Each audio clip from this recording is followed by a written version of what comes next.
Jumpa kembali di Bedah Politik bersama saya, Saiful Mujani.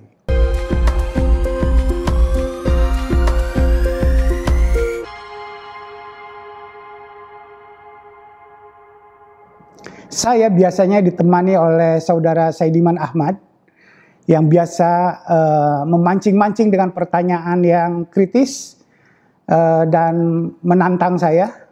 Kali ini Saidiman Ahmad berhalangan hadir. Oleh karena itu saya akan menyampaikan hasil-hasil penelitian yang sangat menarik yang terkait dengan isu-isu Mahkamah Konstitusi. Belakangan dalam kurang lebih sebulan terakhir kita dikejutkan dengan keputusan yang dibuat oleh Mahkamah Konstitusi, di mana permohonan agar calon presiden atau calon wakil presiden itu bisa dari warga yang berumur 40 tahun atau ke bawah atau kurang dari 40 tahun. Selama ini dalam undang-undang usia minimal seorang calon presiden atau calon wakil presiden adalah mereka yang sudah berumur 40 tahun minimal. Dan ada aspirasi di masyarakat untuk meninjau kembali undang-undang tersebut. Oleh karena itu mengajukan ke Mahkamah Konstitusi agar warga yang berumur kurang dari 40 tahun bisa menjadi calon presiden atau calon wakil presiden. Itu pertama isunya. Nah, apakah masyarakat mengikuti isu ini? Apakah masyarakat tahu bahwa isu yang krusial ini setelah ditangani oleh Mahkamah Konstitusi dan telah diambil keputusan? Itu pertama. Terus apabila tahu, kemudian apakah mereka mendukung keputusan yang dibuat oleh Mahkamah Konstitusi? Demikianlah saudara-saudara, saya ingin memaparkan opini publik masyarakat secara nasional berdasarkan survei opini publik yang biasa dijadikan rujukan di dalam bedah politik kali ini. Kita baru punya survei nasional yang dilakukan pada akhir minggu yang lalu dan baru selesai tanggal 5 November kemarin. Oleh karena itu ini sangat baru.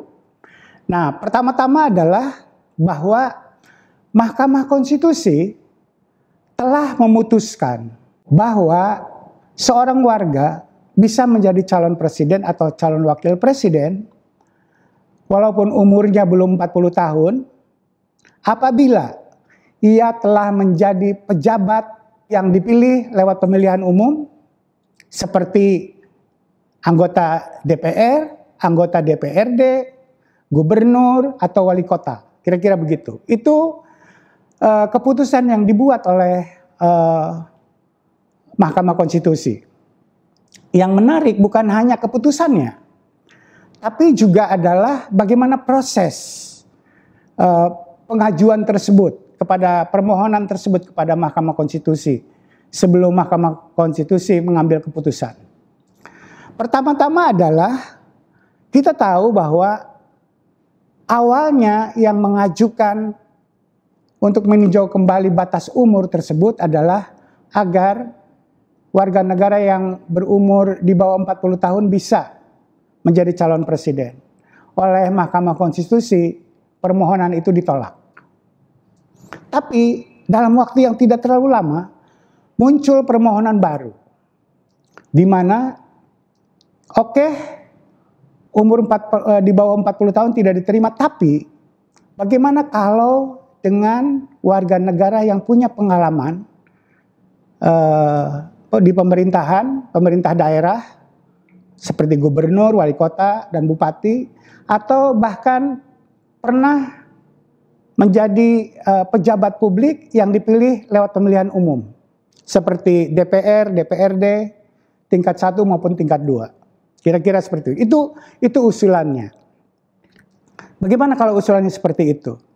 Nah, usulan seperti ini diajukan oleh seorang warga negara dari Surakarta, kota di mana Gibran menjadi wali kotanya.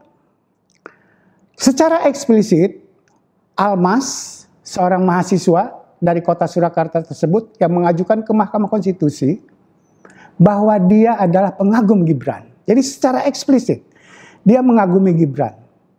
Gibran adalah seorang putra Pak Jokowi. Yang menarik adalah bahwa yang tadinya batas umur tersebut oleh Mahkamah Konstitusi tidak diterima permohonannya, karena itu bukan wewenang Mahkamah Konstitusi, untuk urusan umur berapa di bawah 40 tahun atau pas 40 tahun minimal atau di atasnya, itu bukan wilayah wewenang Mahkamah Konstitusi, melainkan wewenang DPR dan pemerintah, dalam hal ini Presiden. Oleh karena itu, ajukanlah ke sana kalau tidak setuju dengan undang-undang tersebut. Kira-kira begitu jawabannya dari Mahkamah Konstitusi. Tapi permohonan yang kedua ini yang diajukan oleh Almas, seorang mahasiswa dari kota Surakarta tersebut, bahkan tidak mengatakan umurnya harus berapa, tapi yang penting adalah pernah menjadi pejabat publik yang dipilih oleh rakyat. Seperti tadi saya katakan, seperti gubernur, wali kota, bupati, DPR, DPRD, daerah tingkat 2, daerah tingkat 1, itu bisa. Nah, ini permohonan ini dipenuhi.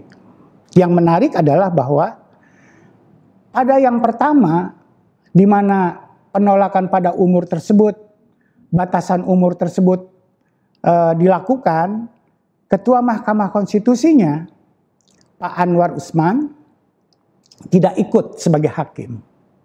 Kali ini, untuk permohonan yang kedua, di situ ada nama Gibran secara lebih eksplisit dikatakan bahwa pemohonnya tersebut adalah pengagum Gibran. Ketua Mahkamah Konstitusi Anwar Usman ikut sebagai hakim di situ. Dan permohonan tersebut dikabulkan. Artinya apa? Artinya Gibran yang menjadi orang yang dikagumi oleh yang mengajukan tersebut, Almas, itu bisa menjadi calon presiden atau calon wakil presiden. Nah, orang yang kalau ditanya kepada masyarakat, apakah masyarakat tahu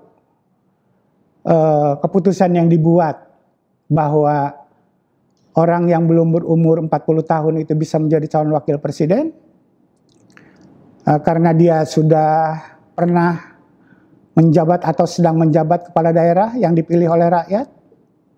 Kalau pertanyaan itu yang diajukan kepada masyarakat, hanya ada 41% yang tahu dari masyarakat tersebut. Ini hanya pengetahuan. Tahu nggak? Mahkamah Konstitusi sudah memutuskan bahwa seorang warga bisa menjadi calon presiden atau wakil presiden walaupun umurnya belum 40 tahun, tapi dia pernah menjadi elected official atau menjadi pejabat publik yang dipilih oleh rakyat. Yang tahu hanya 41%. Jadi 59%-nya tidak tahu dengan keputusan tersebut. Oke, sampai situ. Tidak apa, tapi yang paling penting adalah bagaimana sikapnya.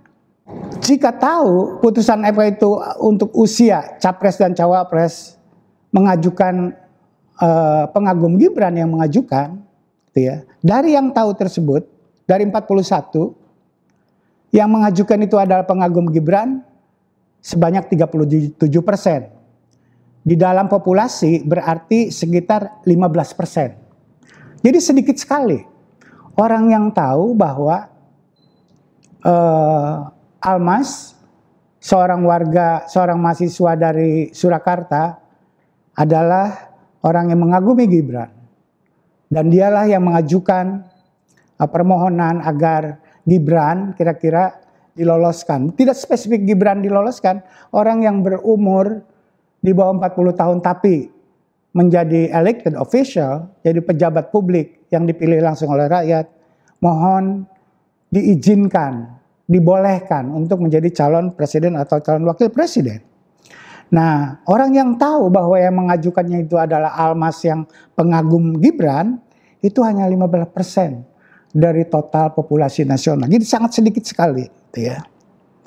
Nah, kemudian kita juga mendalami lebih jauh, apakah publik tahu bahwa Ketua Mahkamah Konstitusi, yaitu Pak Anwar Usman, adalah paman Gibran.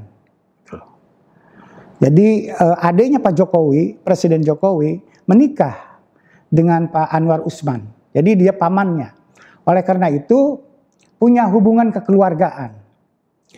Menurut aturan di dalam Mahkamah Konstitusi, orang yang punya hubungan kekeluargaan atau yang punya hubungan dengan pihak yang diuntungkan ataupun dirugikan dari keputusan yang dibuat oleh pengadilan harus tidak ikut di dalam proses pengadilan atau tidak boleh menjadi hakim di dalam pengadilan tersebut. Nah, apakah masyarakat tahu bahwa Pak Anwar Usman, Ketua Mahkamah Konstitusi tersebut adalah pamannya Gibran? Yang tahu itu 55%. 55% dari yang tahu dari proses yang berlangsung di Mahkamah Konstitusi. Kalau dilihat dari total populasi itu sekitar 20%. Jadi di masyarakat yang tahu bahwa Ketua Mahkamah Konstitusi Pak Anwar Usman itu adalah pamannya Gibran, itu sekitar 20% dari total populasi nasional. Gitu ya. Nah, kemudian pertanyaannya, Mahkamah Konstitusi sudah membuat keputusan mengabulkan permohonan Almas tersebut. Pertanyaan berikutnya adalah terhadap yang tahu bahwa pamannya Gibran adalah Ketua Mahkamah Konstitusi yang ikut mengadili di Mahkamah Konstitusi tersebut untuk kasus ini. Nah, sekarang apakah keputusan yang dibuat oleh Mahkamah Konstitusi di mana pamannya tersebut ikut menjadi hakim itu adil atau tidak adil? Itu pertanyaannya, itu yang pertanyaan yang penting. Menurut masyarakat secara nasional, 60% mengatakan itu tidak adil. Yang mengatakan adil 34%, yang mengatakan tidak tahu 6%. Jadi mayoritas warga seluruh Indonesia menilai bahwa keputusan Mahkamah Konstitusi itu tidak adil. Mahkamah Konstitusi telah membuat keputusan bahwa seorang yang pernah menjadi pejabat publik yang dipilih oleh rakyat itu boleh menjadi calon presiden atau calon wakil presiden. Itu dianggap tidak adil karena paman Gibran, Pak Anwar Usman itu ikut di dalam sebagai hakim di dalam pengadilan tersebut. Itu dinilai oleh masyarakat itu tidak adil. Ada istilah di dalam undang-undang Mahkamah Konstitusi itu konflik kepentingan, bahwa tidak bisa untuk adil sepenuhnya seorang hakim apabila ada pihak-pihak karena hubungan keluarga dan sebagainya yang kira-kira akan mengambil manfaat secara langsung maupun tidak langsung dari hasil pengadilan tersebut. Oleh karena itu masyarakat 60% melihat keterlibatan Pak Anwar Usman di dalam memutus persoalan ini dianggap tidak adil. Itu pertama. Berikutnya adalah kita juga tanya, apakah keputusan Mahkamah Konstitusi itu untuk betul-betul untuk meloloskan Gibran sebagai calon wakil presiden? Kita punya pertanyaan seperti itu.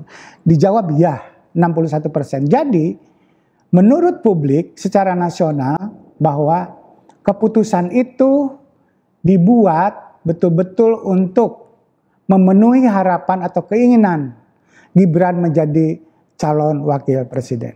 Demikian saudara, sangat jelas bahwa kalau dari masyarakat yang tahu dan mengikuti proses yang berlangsung di Mahkamah Konstitusi untuk memutuskan usia atau posisi punya pengalaman sebagai pejabat publik yang dipilih oleh rakyat untuk menjadi calon presiden dan calon wakil presiden, umumnya masyarakat secara nasional menganggap keputusan MK tersebut tidak adil, dan itu betul-betul untuk melayani seorang Gibran, putra Presiden Jokowi, agar Gibran bisa menjadi calon wakil presiden. Dan publik menilai itu adalah keputusan yang tidak adil. Demikian saudara, sampai ketemu di kesempatan yang lain bersama saya Saiful Mujani.